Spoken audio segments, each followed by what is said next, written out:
Hello and welcome to DFS Coach Talk. It is Monday, May 24th, 2021. I'm Andrew Hansen alongside Joe Sarvati, affectionately known as Coach.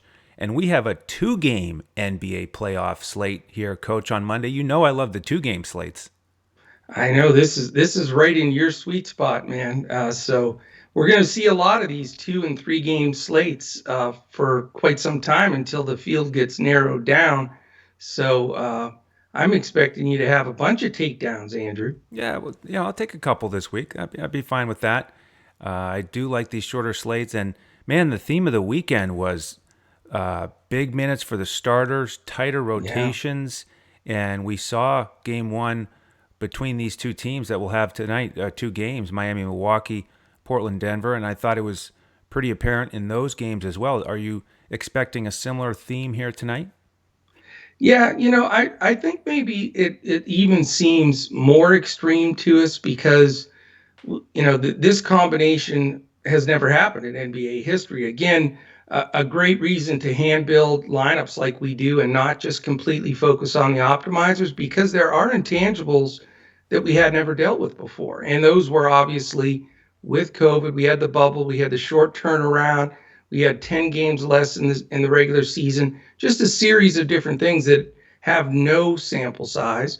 And then we got so used to so many guys sitting, so many out with COVID protocol, and teams just trying to get guys healthy for the playoffs that it even seemed more dramatic that we went from these humongous rotations and minutes spread everywhere and enough value that you could have totally stars and scrubs with the most expensive guys.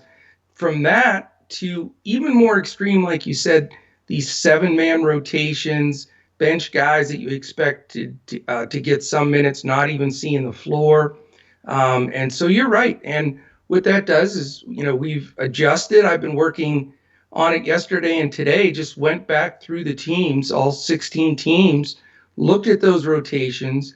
And you're going to see what we're going to do, as Andrew and I spoke prior to the pod here, is we're going to look at box scores from the prior games in these series and just really feature off of those because we've already seen these teams have set particular strategies, defensive principles, things they're going to utilize. And yes, they'll tweak them a little bit as the series goes on, but the essence of what they are is what they're putting forward. So we should be able to look at, all of the statistical analysis that we need to, and then look at these box scores of these matchups in the series and have a much better idea of where the usage is going to go, where we're going to be able to get some value possibly, which is not easy. And then, where we need to have some leverage and look at ownership numbers and all of those aspects of things. So I sort of like where we're at right now. This weekend was not as smooth as I would have liked. We had to learn a few of those lessons, but we've adjusted, and I think we're ready to tackle it. What do you think, Andrew? You ready? I sure am, yeah. And we got extra time today, 7:30 Eastern start for the first one. Yes. Yep. So kick it off for us. Miami, Milwaukee.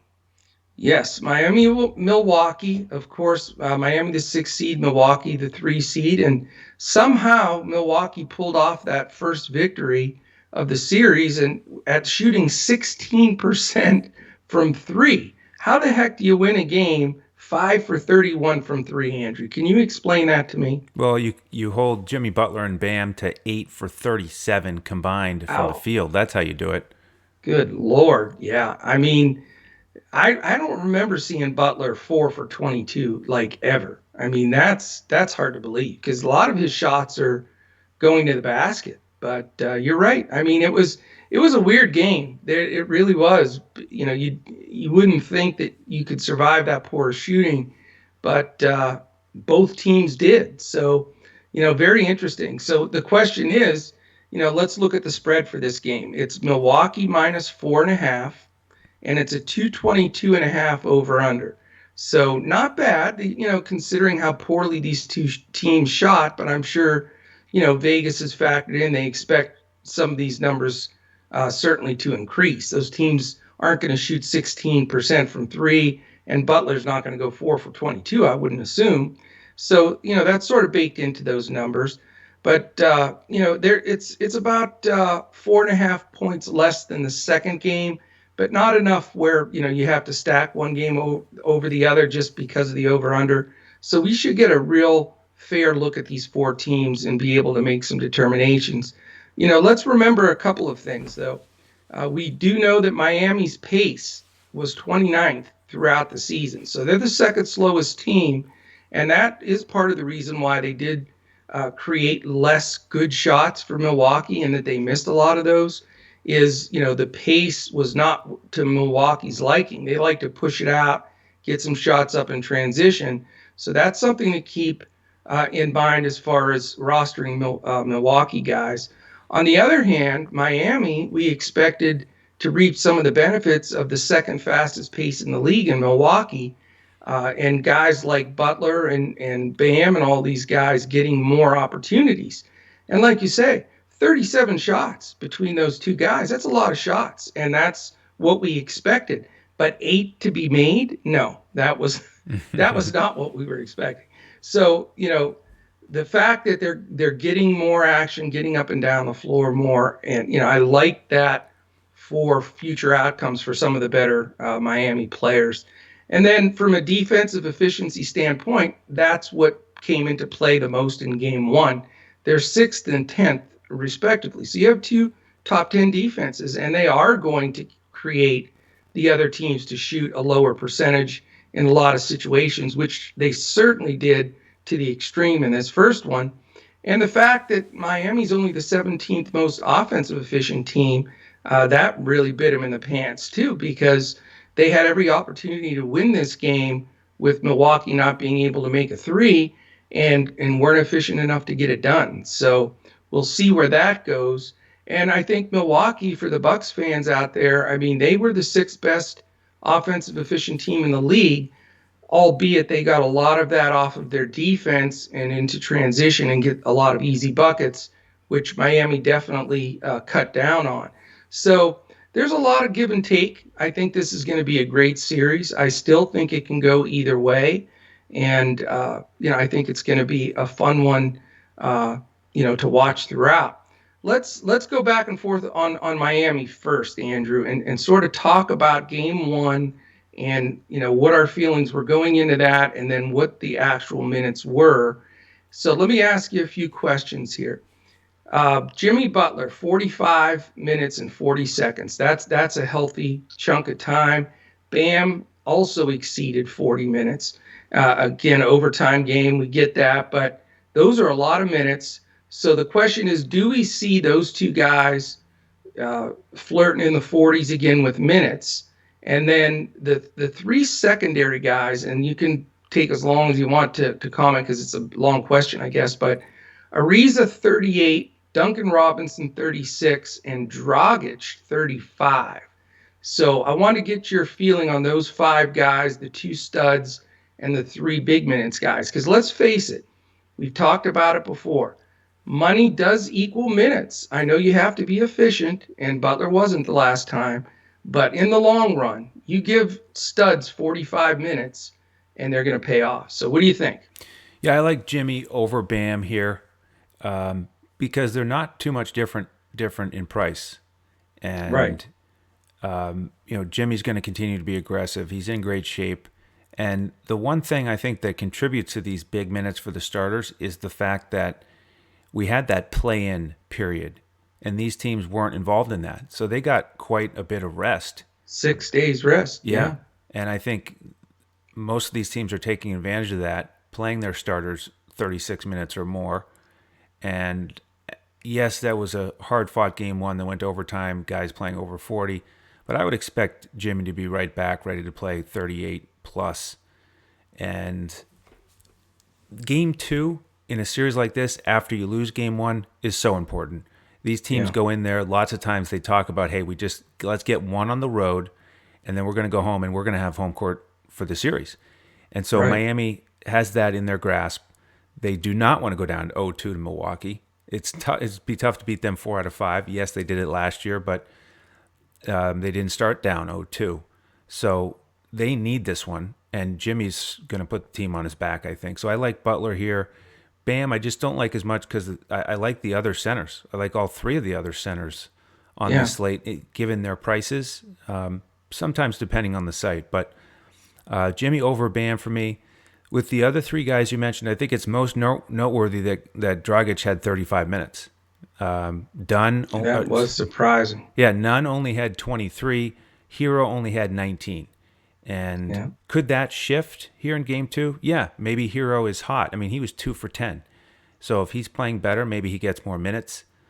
But if Goran is going to really run that second unit and get that opportunity, that's huge. I mean, I don't really want to pay for Nunn or Hero in that same price range. I guess my hesitation there is what I was alluding to there. What happens if Hero is hot? Do you think Hero gets more of a run here and is worth a look, or do you trust the minutes for Dragic? Well, I mean, and this goes for all the teams, I think, and most of these coaches, they're when push comes to shove and they have to make a split decision of who's going to go in the game, and they know their historic, relevancy in the NBA is how they did in the playoffs, and if they can win a championship, and you have to call out a second-year guy who's shot the ball very poorly, or a veteran guy that's been in the league for like 14 years that is pretty darn, ice water in the veins kind of guy, I think you go to that guy. I mean, it's just that would be my nature as a coach is I'm going to go to, who I can count on, just like Thibodeau did with Rose and on down the line. Every team sort of did that. So I would favor Dragic here. It's not like Hero just had a single bad shooting game. His statistics this year are awful. He had a really bad year, did not shoot the ball anywhere near he did last year, and going into the bubble or in the bubble, I mean, he's just way under where he was. So I don't trust him. I think Spoelstra goes to Dragic again. My concern is, Dragic isn't really built anymore to play 35, 40 minutes a game. I don't think he can physically do it. He did in this first game because they had 6 days rest. But can he do it here? So for me, I'm concerned. I think Nunn and Hero maybe get a couple of more minutes from Dragic.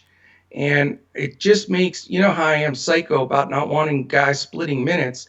I don't feel comfortable with those guys and how many minutes they could get. Because you're right. Maybe Nunn hits 2 threes or Hero hits 2 threes and they get that extra 5 minutes.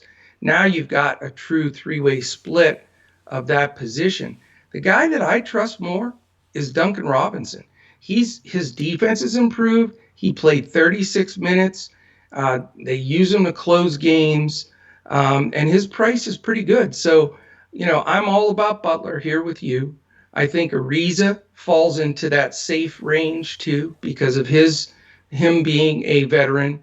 But I think Duncan might be the wild card that I'm going to look at for some value and not try to, sweat out the whole Nunn, Hero, and specifically Dragic. Yeah, those three. I agree. It's an area that I don't really want to get involved in on this slate. Duncan Robinson, I don't know if I'll end up with him. I mean, he shot it so well, and he got the big minutes. But if he doesn't hit his threes, he usually doesn't do much else. So he is scoring dependent. There's no doubt very about scoring it. dependent, especially on FanDuel. You don't get the 3-point bonus. The other Right. guy I kind of like on Miami as a potential real value play is Iguodala. And, he's a veteran here who I think, I'll talk about Millsap in the second game in the same vein, how they got the first game under their belts. They sort of scoped out the competition. They watch film, they strategize, and they can really pick and choose their spots. Where can I maybe pick up a steal here? That's the type of thing Iguodala is going to look at. Maybe he gets more shots. And so he's a candidate here for me to pay down in one spot and help pay up in others. Yeah, I mean, if you told me he was going to get over 20 minutes, I'd feel the same way. He played 15.26 minutes in the first game, but, he grabbed 5 rebounds in that short period of time. So he's a tempting, cheap guy, but, it's all about the minutes. Yes, it is.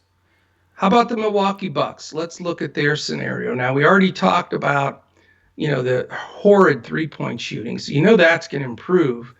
But, same thing here. They use a couple of guys off the bench, but, it's still going to be Middleton, Giannis, and Holiday as the three guys everybody's going to go to. Now, I can say that I had Dante DiVincenzo, and he was fine. He made value. And guess what? He was 1 for 5 from the field. So he didn't shoot the ball well. But, I mean, he does a lot more out there than people give him credit for. He had 10 rebounds, 4 assists, and a steal, and even a block. So DiVincenzo's on my radar for a guy that's cheap enough that's going to get big minutes. Because after that, Andrew, and this is the crazy thing, I don't feel comfortable with any of the guys, the 4 guys they brought off the bench, 5 guys, and that or 4: Bryn Forbes, PJ Tucker, Bobby Portis, Pat Connaughton. None of them played over 17 minutes. None of them did much of anything. And so, this is ride or die with some of the starters here from Milwaukee, as far as I'm concerned. And I do like a lot of them, but, which ones can you afford? Do you agree? I do. DiVincenzo is the opposite of Duncan Robinson. He's not scoring dependent. But he doesn't shoot the ball that well. Right. And then with those bench guys, I agree. This is the perfect example of the impact of the playoffs and the play-in. Milwaukee, as much as any other team, will give us 28 minutes for the starters and 20 minutes for the bench guys. Well, this was an overtime game, and none of the bench guys even got 20 minutes. The only guy in this game who got over 20 minutes off the bench was Dragic. And so I think that sums it up. I also don't want to mess with that Milwaukee bench. This is a time to look at one of their value starters, DiVincenzo, or even Brook Lopez. I mean, he's pretty solid per minute, but lots of games he'll play 24, 26. But he played 36 minutes. Yes, again, it was overtime, but give me 30 to 32 at that price range. And 18 points, 8 rebounds, a steal, and he didn't even get a block. And he usually gets 2, 3, 4 blocks in the playoffs. Yeah, he's playable for me. I don't blame you. I mean, you got to find your own value somewhere. And, what's the worst case scenario? He plays 30, 32. That's not bad. Yep, exactly. So very interesting. So now let me ask you one last thing with this question. Is it go up to Giannis? Is he going to be a pay up? Or are you going to go second flight with Middleton or Holiday or both or none of them? What are you leaning towards here initially? They're all in play. I think they're fair prices. Obviously, I don't love the matchup here. Right now I have Giannis on FanDuel. It's just a little easier to get one of those big studs in. I've got Holiday there too. And I love Middleton. He played awesome, hit the game-winning shot. That shot was incredible, by the way. Yeah, it was. That was not an easy shot. Not at all. He was defended really well. They run a double at him and push him to a fall away, and man, he is just a terrific shooter. So he's going to be playing with a lot of confidence. I think he could certainly have a similar game. The problem is he got about 48 fantasy points, and that's basically his ceiling. He's usually not a 8 or 9x guy if Giannis is playing. So I'm leaning towards maybe fading him here tonight and focusing on possibly Giannis or Holiday. How about you? Yeah, I'm a big Holiday guy all of a sudden. The last couple of weeks and in the first game, he's just such a difference maker. I mean, you look at the Bucks, and last year at least for me, I never felt they had a really legit shot, even though Giannis was playing out of his mind and Middleton's such a great player. But I'll tell you what, now that it's the playoffs, the change that they made by bringing Drew Holiday in instead of Eric Bledsoe, to me, that's a game changer. They become a threat to win the East. I think Holiday's that much better than Bledsoe. And he's not only a defensive stopper, look at his game. He was 9 for 18 in this game. Granted, he missed all 5 threes, which he'll usually make a few of those. 11 rebounds, 3 assists, 3 steals. I mean, that's a ball player there that's stepping up against a team that doesn't. The only weakness is defending the point guard at times for Miami. So Holiday's probably my favorite of all these guys, but I also feel like Giannis did not have, everybody was watching and looking at it. It was like Giannis isn't having a great game. Well, we're all so spoiled by Giannis. The dude still had 26 points, 18 rebounds, 5 assists, 3 steals. I mean, that's a hell of a game. But it didn't feel like he had a great game. He missed 7 foul shots again, which has to get cleaned up. But man, I'll tell you what, I know it's Miami. I know it's a slower pace and they play good D, but gosh, Giannis could be sitting on an 80 bagger, in my opinion. I mean, I'm scared that he has one of those blow up games where he just dominates. And let me ask you one last question. We'll move on to the second game. Bam doesn't seem like the same Bam to me. He's just not as explosive and as rim protecting. I don't know if he's injured a little bit or slumped a little or lacking confidence, but he's not the Bam that I saw last year in the bubble. And even throughout a lot of this season, he just seemed to be neutralized a little bit more. He was, and I think that really hurts their chances and really opens a little bit more up for Giannis. But Yeah. just my observation. Yeah, I agree. I'm just not ready to invest in Bam. He's one of those guys who has a very good ceiling, and he could turn it around in a heartbeat because he can contribute in so many different ways. But I just don't feel the need to go there today. Yeah, I'll tell you though, I'm leaning to Giannis, and you know me, I don't play Giannis that often, but I would love to come out of here with Giannis and Holiday and Butler, but then then I got to be scraping nickels off the ground and Game put the two. rest of the squad together. That's right. Well, before we break that one down, just want to Yeah. invite folks to subscribe to the YouTube channel if you haven't already. We'd really appreciate that, and give a thumbs up wherever you're listening. We're going to continue to provide these podcasts 7 days a week in front of the paywall throughout the playoffs. So hope you'll join us on that journey.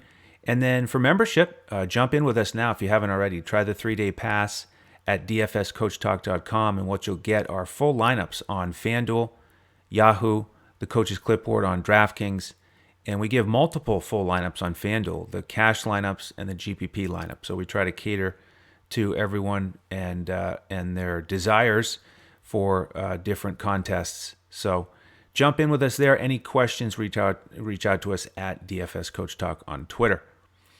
All right, Coach, Absolutely. Game 2. We've got a higher total here. Portland, Denver. Portland made a statement in Game 1. What do you think about Game 2? Well, I'll tell you, I hope Joe Stanton's not listening, but I think Denver may be in big trouble here, and not just because it's 1-0. It's just, Jamal Murray not having him is now just Huge. sort of, it's just gigantic. And they talked about him possibly coming back, but I don't know. I don't think that's going to happen. I think there's No. more of a likelihood that Mitchell may make it back. Oh, yeah, you at mean some Barton. point. Barton. Yeah. Yeah, that's who I meant. Barton, right. I think that may turn, but he's out for this game. Right. And, so not having him hurts without question. Not having Murray hurts, And Dozier's still out. and Dozier's still out. So their backcourt, I mean, you can certainly understand what's causing them issues here.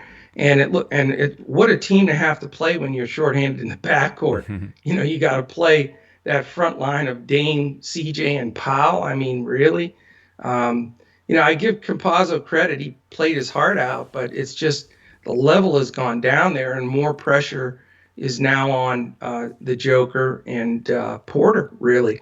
But, as far as Portland goes, I mean, it was a good win for them. They certainly, feel like they have their foot on Denver's neck, and I'm sure they want to close out with 2 wins here on their court.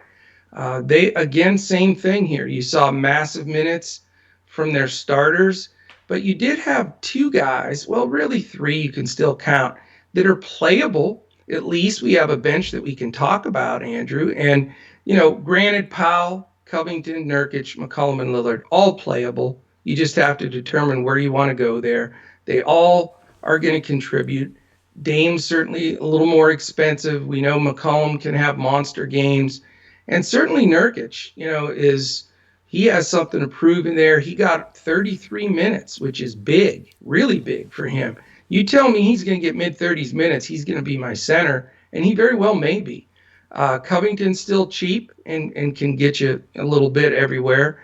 I know you're not the biggest Norman Powell guy, and he was 3 for 11, but I think Powell's tough, and I don't think they have a great matchup for him. So I'm very interested in Portland. But this is where I want to throw it over to you because you're Mr. Value guy. I think the way they played Carmelo and the fact that why did the Denver fans boo Carmelo? That I don't know. That was like 12 years ago. I was very disappointed to see that because he did a lot of good things for that franchise. But anyway, it sparked him. He played almost 22 minutes and he scored 18 points, and so he's stoked up, and he's cheap. Anthony Simons seems to be the go-to guard, really the only one that they're using off the bench to spell Lillard and McCollum. He got upwards of 23 minutes, 17 seconds, and was 5 for 6 from the field, including 4 threes. So is he going to repeat that? Probably not. And he's very, very risky. But the only reason I mention him, and I want to get your input on it, is he was the only guard off the bench. So when you're only playing one guard off the bench, that gets my interest. And then I think you're going to see ownership plummet on Canner. There were a lot of people over the weekend that figured he'd split the game more so down the middle with Nurkic, and they tried to play him anyway, and he only got 15 minutes and 2 points. So, do we pull a plug on him, or, as far as those Anthony Simons, Cantor, will any of them possibly make your lineup? I won't go to Canner because of the minutes. Simons, I like in general as a value play because he has a high ceiling and he showed it in game 1. I don't expect him to show it in game 2. He got really hot, and if he's playing with confidence, he could have another solid game because he is pretty cheap. But Yeah. if I'm going to play anybody off that bench today, it's probably going to be Carmelo. I like his price on both sites. I like the narrative. He was asked about it, and he was glad to get that win in Denver. I can understand the boos a little bit, to force his way out. I don't know what he was like in the community, so it's not a commentary on that. But Yeah. Anyway, it was a long time ago, and it was his first win, I guess, as a visitor. So I was shocked, though. I Yeah. didn't expect that. I mean, you talk about a Hall of Fame guy that made the All-Star team, represented that city. We're going to have to get Joe Stanton as a special guest and talk about this one. Yeah, I'm curious on his perspective. I mean, the other thing here is, hey, there's a lot at stake for the Nuggets. They're shorthanded, Yeah. and they need to use that crowd for an edge if possible, to try and help Yes. them. And I guess they were up to almost 8,000 fans. So Yeah, we didn't mention that yet, but I'll tell you what, that was my biggest takeaway from the weekend is we've been in such a fog for over a year now, but home court advantage is now serious. I mean, it wasn't there. The bubble, obviously, that doesn't even count. But all these games they played this year was like cardboard cutouts still, and just a spattering of fans. Even the Mavs game that Dawson and I went to, you had to yell through a bullhorn to get the next person's attention in the next section. So, but they've waived most of these now with the president's decree and the CDA and Fauci and everybody saying, you don't if you've been vaccinated, you don't have to wear a mask in public, basically nationally. How about the Knicks crowd last night? And, we're going to see all kinds of stuff like that where they're going to make a difference. And that is a great point to make there. I think Denver fans are going to go a little ballistic tonight because this is a must win for them. And that definitely could change the game too. yeah. So bottom line, I probably would only go to Melo off that bench. Okay. With the starters, I do like Dame and Nurkic. I mean, Nurkic 6,700 on DraftKings, where he can play two centers. That is a complete misprice. Yeah. Totally. So He's going to be 85% owned at that price. Yeah. And then, like you said, all the starters are playable. Well, let's look at Denver. The Nuggets. Do you pay up for Jokic here, or do you look more at Porter Jr. in the mid tier, or are you looking at those value guards?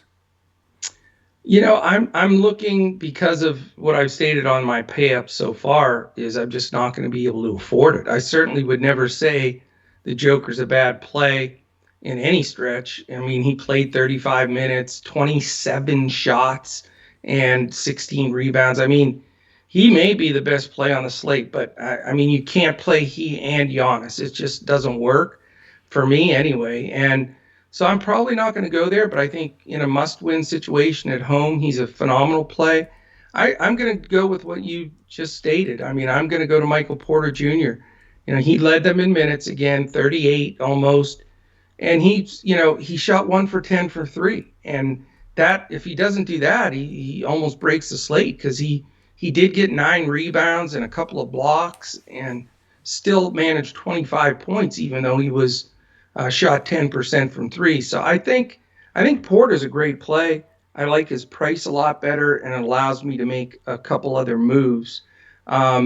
Unfortunately, I'll say this, and I'm not thrilled about it, but Austin Rivers played 33 minutes. He's supposed to start again.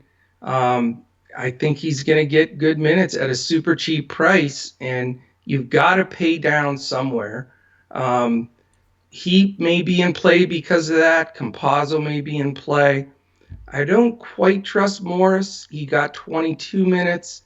And then the other bench guys, I was a little stunned that Marcus Howard got 20 minutes. That was a surprise. And I know you had mentioned Millsap. He got some run in there as well. But, as far as going up in this game, it's probably Porter for me rather than the Joker. And I hope I can survive that. And then either probably Rivers Campazzo for my pay down guy. Who are you looking for value, and are you playing Joker? Probably can't afford him either.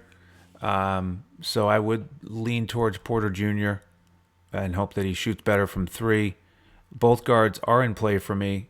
This is the flip side of Miami, where Portland got that first one and Denver is at home. They need the split. They're at home. They can't be down 2-0 here. So no, those guys have to step up and take advantage of the bad backcourt defense in Portland.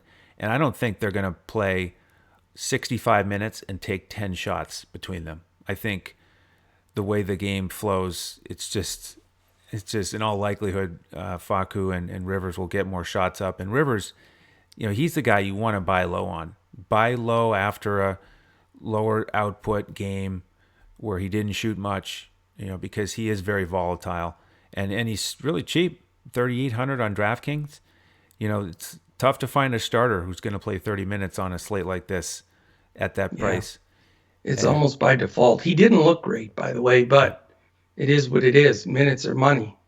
And with the bench, I do want to mention Millsap, because I think he's one of those savvy veterans, and playing that backup center type role with Cantor on the other side, he can score.